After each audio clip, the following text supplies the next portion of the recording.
I want to say, let me just say, my name is John Colborn. I'm the Executive Director of Apprenticeships for America, and I'll be your MC for today's webinar. I thought we should just start by acknowledging the day. It is September 11th. We're on an anniversary of the attacks on that terrible day. And I thought we should just start with a very brief moment of silence for the people who were lost on that day, for the families who were affected by that, and for the first responders who were part of our recovery and making our country safer. So just a moment of silence for September 11th. Thanks.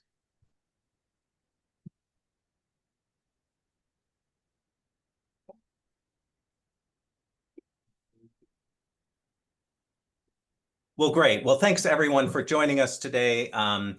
This is a webinar that's going to focus on a new research report released today by Apprenticeships for America that's going to looking at the apprenticeship degree, what it's looking like in some of its early implementation here in the United States, what promise it holds for both higher education and for the growth of apprenticeship. And what we're seeing in the field in terms of a diversity of approaches and practices around the apprenticeship degree. At Apprenticeships for America, we think the apprenticeship degree is a really, really important model. It's important for a number of reasons. First off, as an organization committed to the growth of apprenticeship, we see apprenticeship degrees as offering significant growth opportunity. We know this is possible because we've looked at countries abroad where the apprenticeship degree has really taken off. And so if you imagine setting a very modest target of just 3% of all bachelor's degrees being structured as apprenticeship degrees, that would imply a 400,000 plus growth in apprenticeships in the United States. But we think it's important not just for the growth of apprenticeship. We think it's important because our economy is an economy that has identified or is growing a large number of jobs that historically have required a bachelor's degree. These are good paying jobs. They are growth jobs. And we think there are millions and millions of these jobs out there that could be served by apprenticeship programs. And we think it's important because the apprenticeship degree offers opportunities for higher education as it's traditionally practiced to modernize and update and think about new ways of access, affordability, and relevance in the workplace. And so for all those reasons, we're quite bullish on the apprenticeship degree. We see a number of great activities out there, great efforts out there, and wanted to hold up, and even at this very early stage of implementation in the United States, some of what we're seeing in the field. And so we're really, really pleased to have Zhuyang Voller and Chris, where's Chris Zerke? Chris is somehow not on my screen, who were the authors of this report and who are going to be, oh, there you are, Chris, there you are, Chris, who's going to be, who are going to present. And then we have some voices from the field, in particular, Chris Allen, from Foothill College in California, and Joe Ross from Reach University, a purpose-built university set up to advance apprenticeship degrees. And so we'll have perspectives from them as we go here. Just a little bit of housekeeping as we go. Number one, I think everyone's already abiding by this, but keep yourself on mute if you're not speaking. We make very active use of the chat in our AFA webinars. So encourage you now to put your name and organization into the chat. As our presentation goes on, feel free to add your opinions, questions, or comments. We'll be sure to bring those out in the Q&A that follows our formal presentation. Oh, and thank you, Madeline, for adding your name to the chat, leading us off here. Appreciate that. And so I think without further ado, I am going to turn this over to Zhuyang Voller, who's going to walk us through the findings of the report, and then we'll switch to our panel discussion with Joe and Chris. So Zhuyang, I'm going to start sharing the slides, and take it away. All right. Hi, I am Juyeon Voller. I'm an apprenticeship practitioner and researcher. It has been my privilege to partner with AFA for the study. This topic is really close to my heart. Um, okay, so I want to start with definition of apprenticeship degree. Like, what is apprenticeship degree? Like currently, there is no standardized definition, right? But in the study, we came up with definition. Apprenticeship degree is intentionally designed pathways. They align apprenticeships with associate, bachelor's, or potentially master's degree programs, and through a clearly mapped credit-bearing structure. So that was a little bit kind of mouthful. But the key element here is that intentional design for alignment.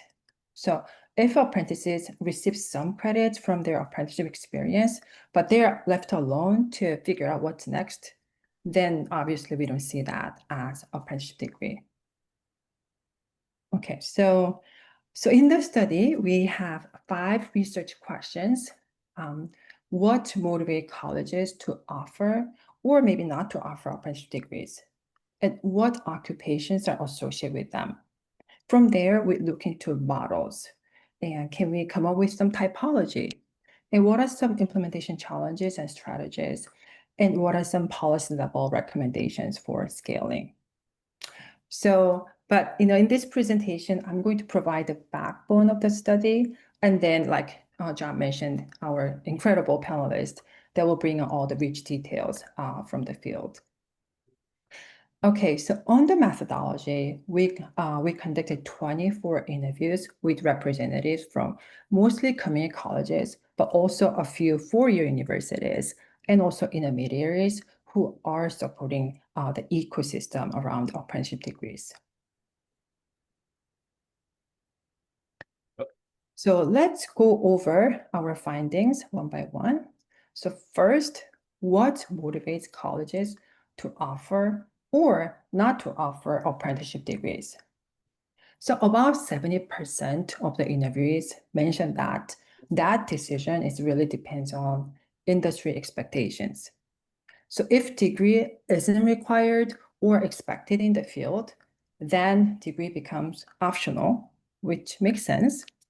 But at the same time, about like 30% mentioned that offering apprenticeships within a degree has been their core strategy, regardless of occupation, if apprenticeship training is substantial enough to align with degree. So that is the case with Trident Technical College. They have been offering various apprenticeship programs within their degree program since 2007, including building trade apprenticeship programs. So you will hear more about their story during the panel discussion. I'm sorry, I just messed this up here. My apologies.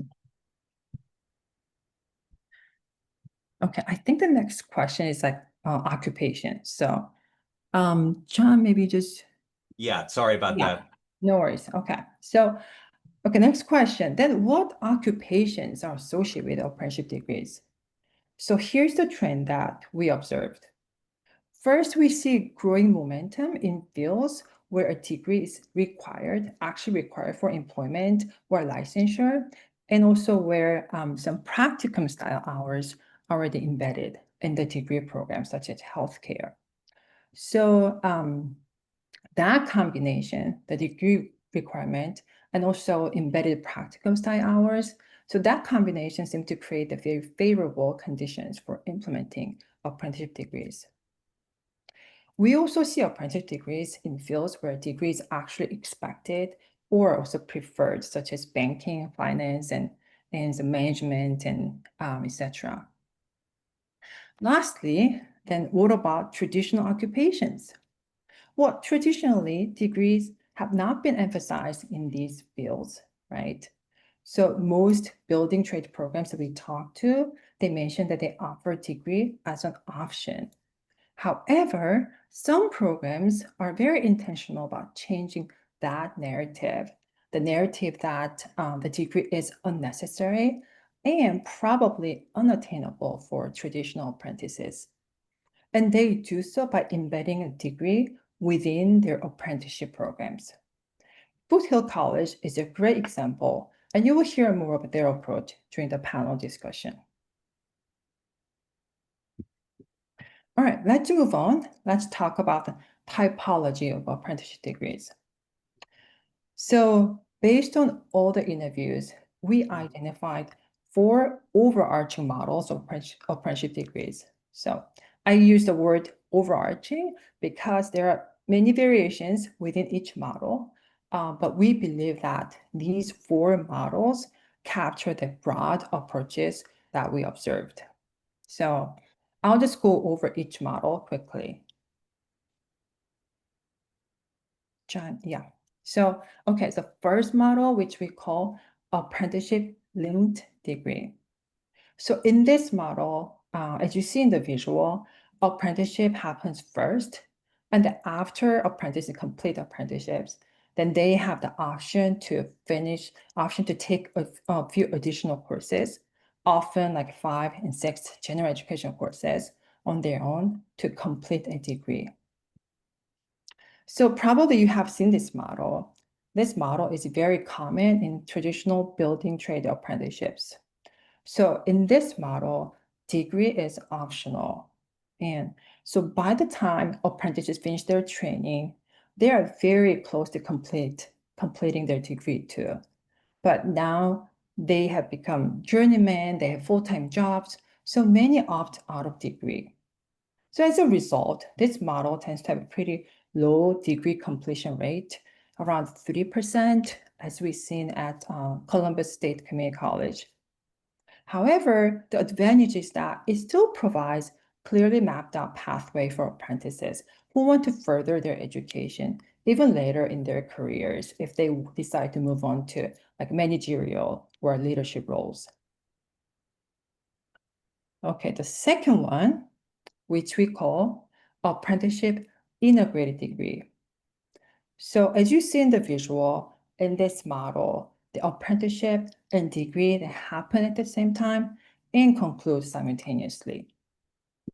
In this model, colleges often serve as apprenticeship sponsor. So as a sponsor, they utilize their entire degree programs for RTI, including their general education courses. So because apprenticeships and their degree programs are aligned, so this model, it has high degree completion rate, like 70 and 80%. And apprentices, they must complete a degree in order to finish their apprenticeship programs. And this is also relatively easy model to implement because again, community colleges, they utilize existing degree programs. So no need to reinvent the wheel. And this is a pretty common model that we see, especially in new apprenticeship programs sponsored by community colleges, such as some General Insurance and Harper College and hospitality management apprenticeship and Howard Community College. Okay, so we have 2 more models left. The third model that we identified, what we call apprenticeship staggered model. So this model is similar to the previous one because the entire degree is used for apprenticeship RTI, but the key difference is that here, degree starts first. And after completing some foundational coursework, then apprenticeship kicks in, sometimes like semester 2 or year 2. And we primarily see this model in licensed fields, such as healthcare, where there are some prerequisites for students to demonstrate and complete for clinical work. Advantage of this model is that since the degree is often mandatory for the field, integrating apprenticeships can reduce financial barriers for students entering the profession. But the challenge is that what happens if students actually fail to secure apprentice position? Then they will remain in a traditional degree pathway. Okay, so we have one last model, which we call apprenticeship embedded degree. So this model is different in that in this model, it utilizes competence-based learning to embed course competencies directly into OJT or RTI. So faculty members evaluate how specific course competencies can be demonstrated during apprenticeship, and they modify syllabus accordingly. So in terms of challenges, as you can imagine, this comes with some significant initial effort and cost for faculty training and syllabus modifications in the beginning.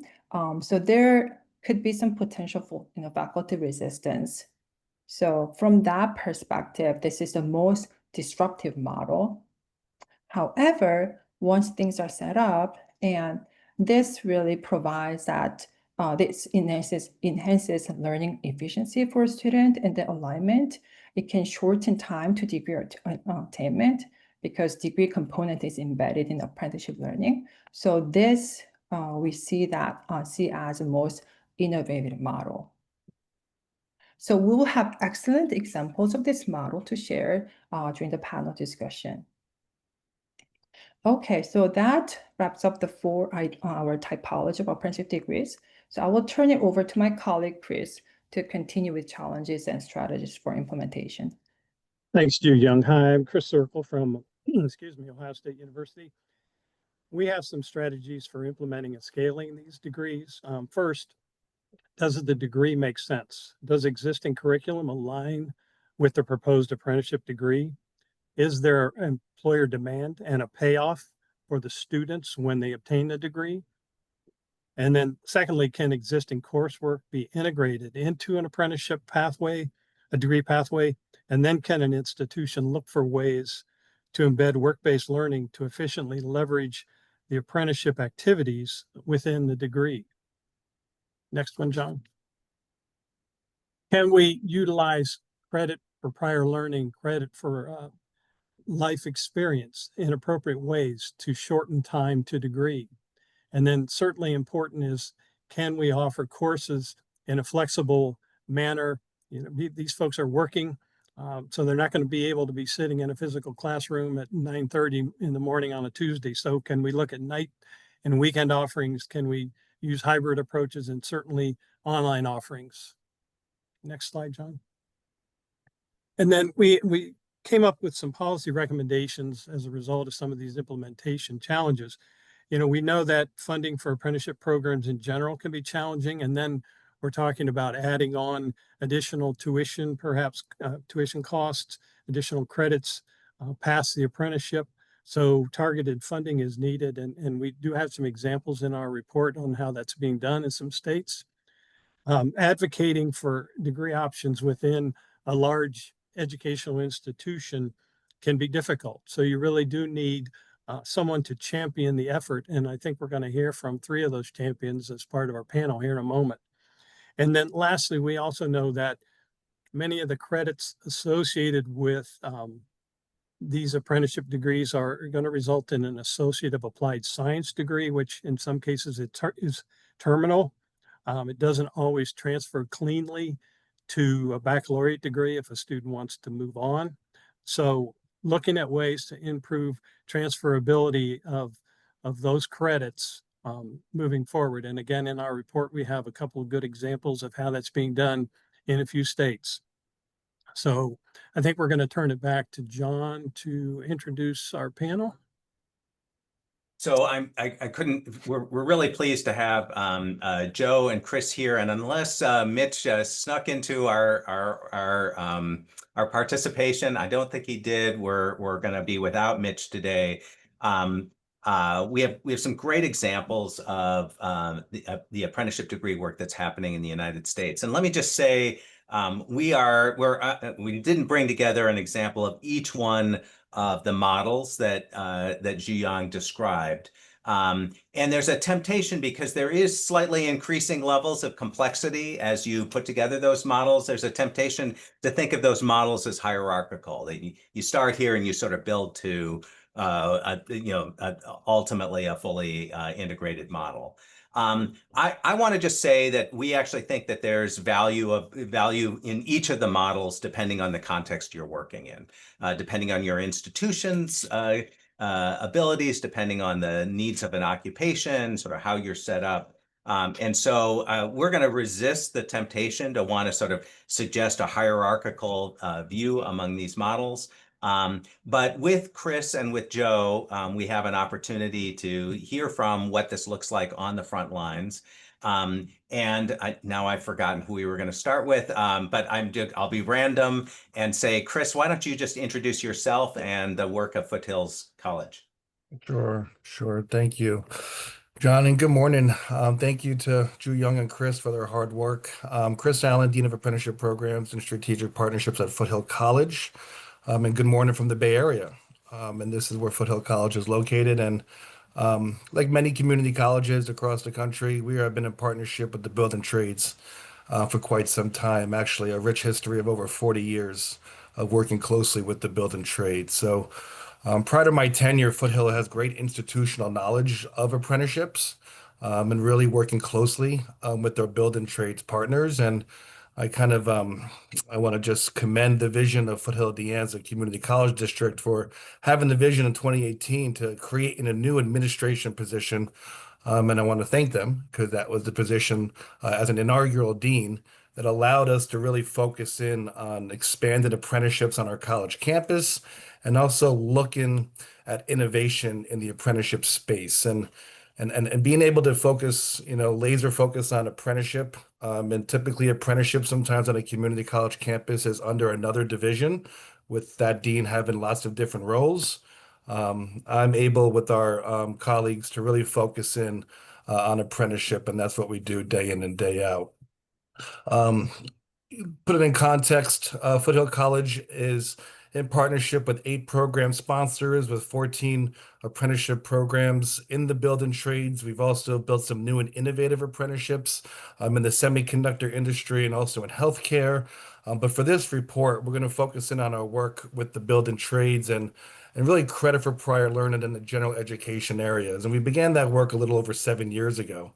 And it's because of our incredible faculty who really took the time to say, let's reimagine what Gen Ed looks like. And maybe Gen Ed is not just in a college classroom on our campus. Maybe we can look at other opportunities to provide credit for prior learning that meet the Gen Ed requirements for our local degree.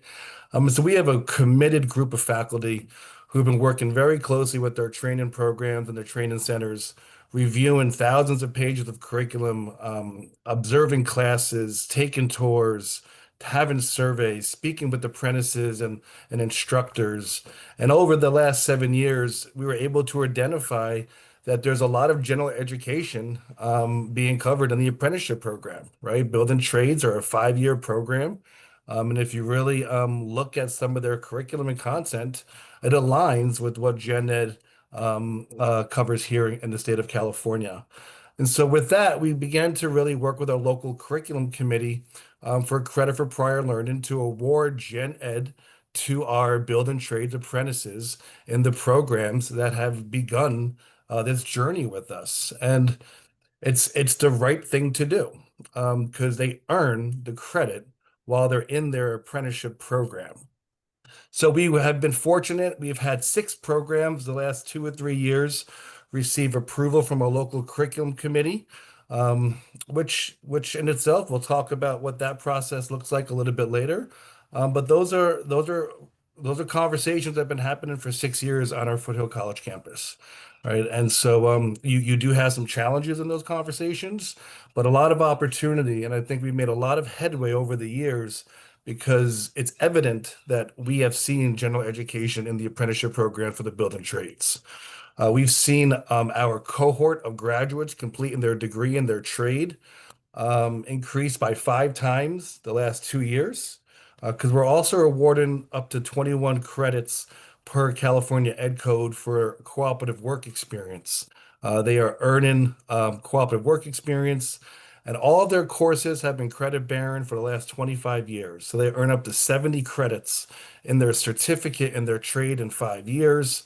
So looking for that opportunity to remove the barriers for them to complete their degrees in their trade of choice allows us to really focus in on equitable pathways for building trades apprentices. And I think if we're going to have apprenticeship degrees, we really have to show it in the building trades as they are the traditional side of the house for apprenticeship, right? And that's something that we're incredibly proud of. But that is a true collaboration between Foothill College and the local training programs. There's a lot of time, a lot of effort on both sides because we believe in the mission of the work to award degrees because they are being earned and through their apprenticeship program. We're excited about the possibility of offering a baccalaureate degree. We have conditional approval from the California Community College Chancellor's Office to award a baccalaureate degree in construction management.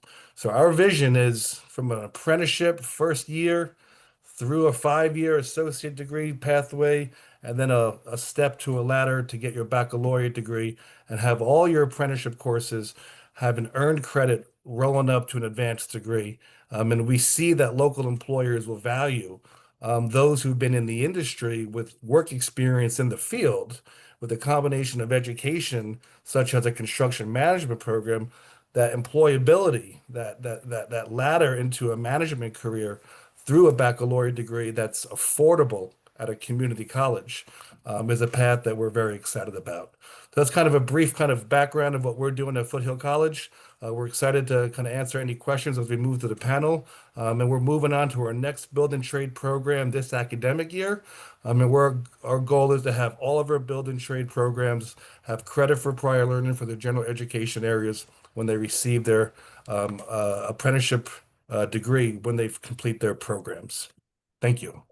Yeah, Chris, that's just excellent. Before we move to Joe and hear a little bit about Reach University, I want to just follow up with a couple of quick questions here. So your work in creating these degree pathways, apprenticeship degree pathways, would you say it was motivated by seeking opportunity for the student, by a talent demand from employers that they were looking for this, some mix of those two? How do you sort of think about where the motivation came from to do this work? Yeah. Great question, John. I think the motivation for the student, I think there's a narrative that has been perpetuated in education for way too long that you have to choose between the building trades or higher education. And we're really looking to blend both systems that where that choice is a little bit outdated. I think it's time in 2025 that we do what other countries do so well and have one pathway through apprenticeship and higher education. So it was a population of students. We serve over 3,000 students that didn't have the same access, and had it and were told they had to choose which system or which ramp to go on. And for us, we wanted to build one ramp to both. I love that answer, and I think that's a really, really important piece of the apprenticeship degree equation, to be thinking through not only how are we responding to labor market demand and what employers need in particular occupations, but how are we expanding economic and educational opportunity more broadly. So that's just great. Thanks so much, Chris. We're going to take you off the spotlight for a second, and I'm going to put Joe on the hot spot here. Joe, tell us a little bit about Reach University and sort of how you came to be and the work that you're doing. Well, thank you, John, and to your entire team over at AFA. Thanks to you, Ji-Young, and your team at New Apprenticeship, and thanks, Christopher Zirkle at OSU, OHIO. Really grateful that you've elevated this model and for this survey of the current landscape. And it's really an honor to be here with Foothill College, hopefully soon Trident, if they join us, who are standouts in this field. So the mission of Reach University is to turn jobs into degrees. And when we set out to build this institution, we didn't anticipate it would turn out this way, but it did. We are the first and only accredited nonprofit institution that is dedicated entirely to advancing the apprenticeship degree in the United States. I fully expect other institutions to become similarly dedicated in the years ahead. We have 3 faculties at Reach University. Our Teachers College, Reach Teachers College, our soon to launch apprenticeship-based healthcare college, and our National Center for the Apprenticeship Degree, or NCAD. By the way, who's a new executive director I see here, Dr. Holly Smith, with us here today as well. Reach Teachers College currently serves 3,200 apprenticeship degree candidates across more than 400 school districts in 8 states. We started 5 years ago with about 60 candidates in various parishes of Louisiana. So the model has been growing very quickly. And given the report's typology, which I appreciate, Reach is primarily focused on what the report refers to as an embedded apprenticeship degree. And we know there are great examples of staggered, or what you might think of as pre-apprenticeship degrees, and there are great examples of linked, or what you can think of, and this is a simplification, as post-apprenticeship degrees. But the embedded standalone apprenticeship degree is fairly new. And some people think it's too good to be true, but it's not. The National Center for the Apprenticeship Degree is working alongside a lot of other institutions and practitioners that are beginning to develop this model. So what is it, certainly in the context of Reach? In our view, whether it's registered or not, the standalone, fully embedded apprenticeship degree incorporates certain key components of apprenticeship, components that go back centuries. And at Reach and the National Center for the Apprenticeship Degree, we think of these definitional components as the ABCs of a standalone apprenticeship degree. And those ABCs are A, which stands for affordability without necessary reliance on student debt. At Reach, we set out at the beginning 5 years ago with a commitment that no learner, no apprentice would pay more than $75 per month for full-time enrollment, which forced us to ensure we were affordable in our design, but also that we were able to braid all sorts of funding to pay for that program. It can be a combination of employer contributions, WIOA contributions, Pell Grants, but we really needed to make that be part of our approach to ensure that this first component, A, affordability, was true. Apprentices for centuries have been asked for their sweat. They've not been asked for debt, and that's a really important component in our view. B stands for based in the workplace, where, like any apprenticeship, the apprenticeship degree starts with a paid job, and it's designed to end with a better paid job. And the workplace is the learning place, and colleagues are classmates, and coaches and mentors. So that's B, and all of our program enrollment comes from employer partners first. You can think of this as a B2B2C model rather than a consumer model, where we work with our employer partners who tap their incumbent workforce to enroll the program. You know, think of classroom aides who, if they had a degree, they could become teachers, or patient care assistants. If they had a degree, they could step into an allied health profession. And they also increasingly are hiring people into these degree conferring jobs. The idea that you're coming into a role that's designed intentionally to deliver an embedded apprenticeship degree. And finally, C stands for credit for learning at work, where at least half the learning experience should come from on-the-job work, where competencies are assessed in part by experienced colleagues and by practitioners in the workplace. Learning at work is kind of a double meaning thing. It means learning literally at work. It also means learning at work in the sense of learning put to work, theory meeting practice. The thing here in our view is there are lots of ways to accomplish these ABCs, whether it's through an embedded apprenticeship model or potentially the other typologies that were discussed earlier. There are different ways to do this in local contexts, but in our view, it's not a fully embedded apprenticeship degree if those ABCs are not met. So if it's not affordable without necessary reliance on student debt, if it's not based in the workplace, starting with a job from day one, if it's not rendering credit for learning at work and assessing competencies for on-the-job work, we don't consider it an apprenticeship degree. And on the other hand, if you do all those things and you get it right, you get a story like that of Angelica Torres in Northwest Arkansas, who I'll close out with here. About 10 years ago, she had to step out of college to take care of her family, and she took a job in the local school in Northwest Arkansas as a classroom aide. And about 2 years ago, she got started with an apprenticeship degree at Reach, turning her job into a degree. Her colleagues knew that she could be a teacher, and they gave her a lot of support. And 2 months ago, she graduated, which means that for her, she looks to nearly double her salary as soon as that happens. Because in Arkansas, with the law enacted under Governor Sanders, the starting salary for teachers is a minimum of $50,000 in the state of Arkansas. So the income gain here is pretty dramatic, and she gets to serve her local community. That's the promise, I think, of the embedded apprenticeship degree and these other apprenticeship degrees. We can essentially reignite this if I may say, the American dream for more people than before, because we're creating increasing numbers of paths to upward mobility based in workplaces everywhere, if we get this right. Again, an amazing story. I love closing with the apprentice story. I just think it grounds us in why we do this work. So you have deliberately identified occupations that have historically required, either by licensure or tradition, a college degree. And tell us a little bit about how you've identified those programs. You're now moving into behavioral health. Why that area? Where does the impetus come from for these particular occupations?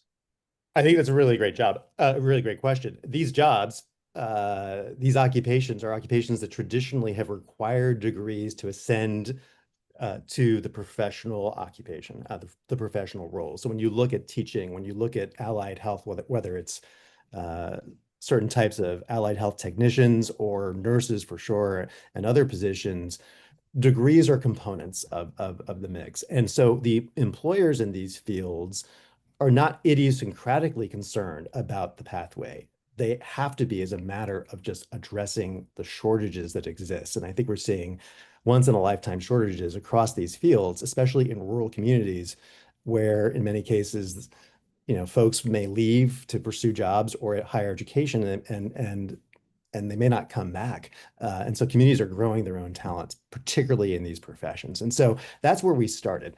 We started particularly in those new fields that are now apprenticeable, I will say. Like you can actually layer in a formal registered apprenticeship for teachers and even school leaders. And of course, we're now beginning to see the emergence of apprenticeships for nurses. These are new registered apprenticeship pathways. And I think the reason they're working well is because not one inspired CEO wants to do this for their workforce, so that it's an inspiring thing to do, but because the industry and the market demands it if we're going to address labor shortages and for upward mobility to really be brought to life. If you're working in these workplaces, this is the pathway to get to that next position. You have to skill up with a degree as well as the licensure. That's excellent. So, Chris, I'm going to bring you back into the conversation, and I think I can add you to the spotlight here, and I'll add myself to the spotlight. John, sorry to interrupt. We have actually got Mitch now. Oh, Mitch is here. Hey, Mitch. Trident's in the house. All right, excellent. Mitch, if you can turn on there you are. Great.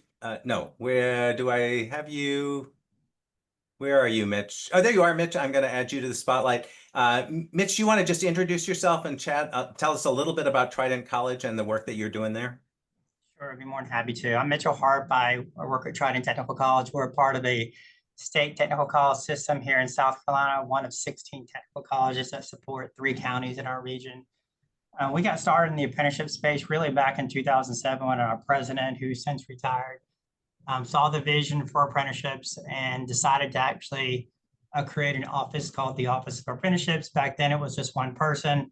And the primary role of that office really was to connect employers or bridge them over to the college where they could partner and actually start apprenticeship programs. And in South Carolina, we decided to go the USDOL route in terms of all of our apprenticeships are federally registered with the Department of Labor. And so the role of the office was really to, first of all, educate employers on the value of apprenticeships and also show them, how they could benefit their organization and grow pipelines. One of the geniuses of our old president was that she made it a priority to try to create all the RTI and the apprenticeships as credit-based courses. It was something, there's a lot of benefits in South Carolina to taking credit-based courses. And even though we leave it up to the employer to identify the RTI that they want within their apprenticeship, a lot of them served on our advisory boards already before we started this initiative. They saw the value of associate degrees, and when they found that they could implement that as a part of their apprenticeship programs, they went in that direction. So we've been doing degree-based apprenticeships based on industry input since 2007. And we worked in a lot of different areas, mostly in the manufacturing area, the construction trades, like electrician, but we've also started moving into, we've done paralegal apprenticeship programs and also moving into the healthcare sector, like medical laboratory technician. We're fixing to start a radiology apprenticeship program, and all tied to what Joe was talking about. These are professions that require degrees, but they also need a pipeline going into them. So what we've done is we've always taken what I guess is identified as the integrated approach, meaning that we've taken what we were already doing in educating the employers on the value of that degree and help them create that apprenticeship model from what we already did. It doesn't mean that we couldn't customize it some for some of the requests that they wanted, especially if they wanted certain topics. We included that in their RTI for their apprenticeship program. But, you know, we've been doing it for a while. We've been very blessed with having a wonderful community here in Charleston who have been innovative and welcoming that approach. And we've been very fortunate to have a lot of success in the area. But that's a little bit about our background. For those who have not ever visited Trident, it is an amazing institution, a great campus with amazing activity going on there. And I think, you know, what you get from the three speakers we have represented here is three institutionally very different approaches, right? One purpose-built and founded with this mission, another who identified historic work that they were doing and looked to integrate it better into an academic opportunity agenda, and a third who had a lot of these programs operating and built them around some of the goals around apprenticeship. So I just and I'll just say, I think Trident really as an institution has embraced the notion of connecting work-based learning and work-oriented education with degree pathways and college credit. So it's just a tribute to Trident and the three institutions represented here. Let me just ask a couple of quick grounding questions, and I'm a little bit queuing from the chat here. So Mitch, you already identified that these are registered apprenticeship programs. And Chris, what's the story for Foothills? Registered apprenticeship programs? Yeah, all of our programs are registered with the state of California, the Division of Apprenticeship Standards. Excellent. They're also dual enrolled as well, the DOL. Excellent. Exactly. California, always our special case, asterisks all over for California. And Joe, what about for Reach University? Where does your apprenticeship degree stand? The core apprenticeship degree program, as it's designed, is ready to be registered in most instances. And so in some places, it's operating as part of or as a registered apprenticeship program. And in other places, it's operating as as you might call it, a unregistered apprenticeship degree. We think that actually the pure play, fully embedded apprenticeship degree is something that should be more easily registrable if it meets certain characteristics. And I think that that's something to think about in the sort of ahead as we look at policy. Excellent. And Joe, while we're on you, let's just do another sort of quick grounding question here. You already gave us an example of one of your apprentices, but give us a general view of who's enrolling at Reach University. Right. So the average age, depending on the point in time, is somewhere between 36 and 38 years old. There are frontline workers in schools in our teachers' college.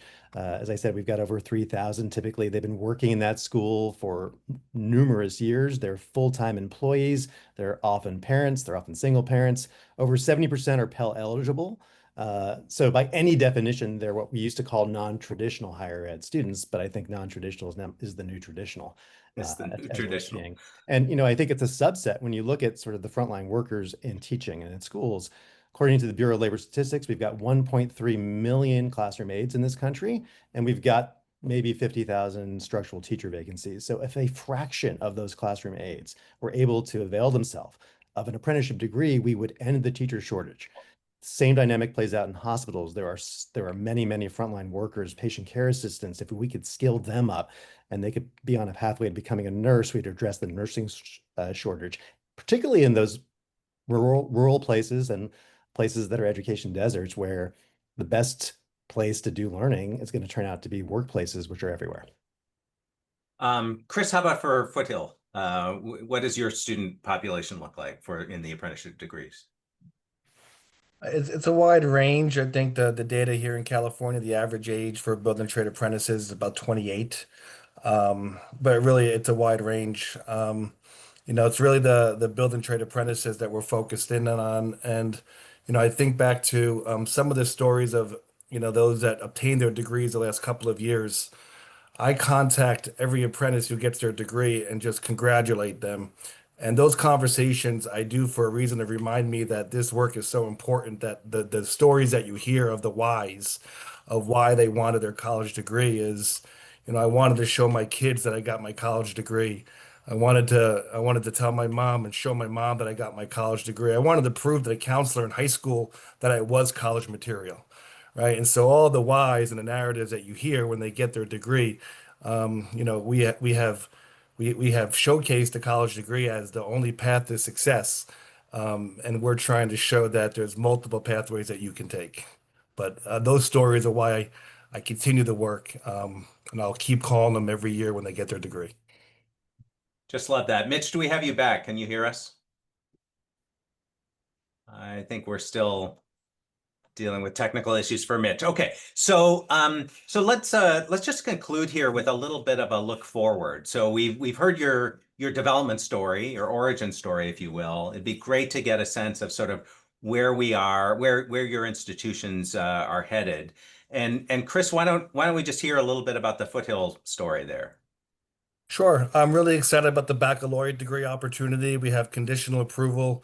We have a lot of support from our CSUs in conversation about this construction management pathway. Employers have said yes, and I've been in many of meetings over the years to where an apprentice gets hurt on the job, he can no longer work.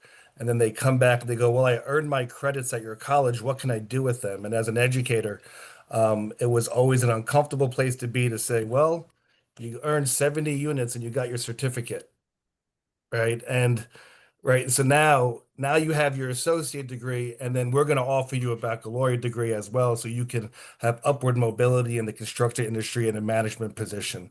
And so that's what we're focusing on, is that upward mobility through higher ed, through their apprenticeship, so they have options. Love that. Just excellent. So in some ways, this is really sort of deepening your engagement in these occupations and providing further upward mobility. That's fabulous. Joe, what's going on at Reach these days? Where are you all headed? What's as you not going mentioned- on might be the question. Yes. Well, as you mentioned, we started with a teachers college 5 years ago, and we're now preparing to launch a apprenticeship-based healthcare college.